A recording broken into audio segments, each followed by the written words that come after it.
தைப்பூசம் அப்படிங்கிறதே ரொம்ப விசேஷமான ஒரு நாள். அந்த நாளில் பிறக்கக்கூடிய குழந்தைங்களோட வாழ்க்கை வந்து எப்படி இருக்கும் சார்? தைப்பூசம் வேல் தோன்றிய நாள். அன்னைக்கு ஒரு குழந்தை தோன்றினா அதனுடைய தன்மை எப்படி இருக்கும்?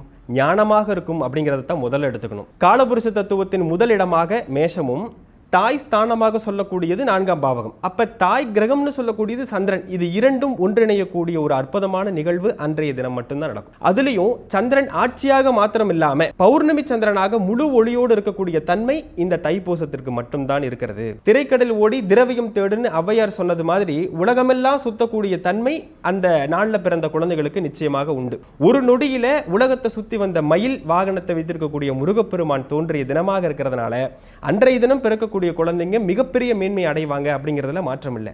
அதே சமயம் கவையாகி கொம்பாகி காட்டகத்தே நிற்கும் அவையல்ல நன்மரங்கள் சபை நடுவே நீட்டோலை வாசியானால் குறிப்பறிய மாட்டாதோனே நன்மரம். அப்போ ஞானமாகவும் அறிவாகவும் ஒரு குழந்தை பிறக்கணும். ஏன்னா செல்வங்கிறது எப்பனாலும் வருங்க, பிறக்கும் போதே ஞானத்தோட பிறக்கணும். திருக்குறள்ல நிறைய பரிமேலர்கள் உட்பட நிறைய பேர் அதுக்கு விளக்க ஒரு எழுதியிருக்கிறாங்க. ஆனா ஜோதிட ரீதியாக பல திருக்குறள்கள் அமைக்கப்பட்டிருக்கிறது. அதுல பாருங்க, தோன்றின் புகழோடு தோன்றுக அகுதிலார் தோன்றலின் தோன்றாமை நன்று. உதிச்சா தைப்பூசத்துல பிறக்கணும் அந்த குழந்தைங்க அப்படிங்கிற மாதிரியான ஒரு நாள் அந்த நாள் அப்படிங்கிறத நம்ம சொல்லலாம்.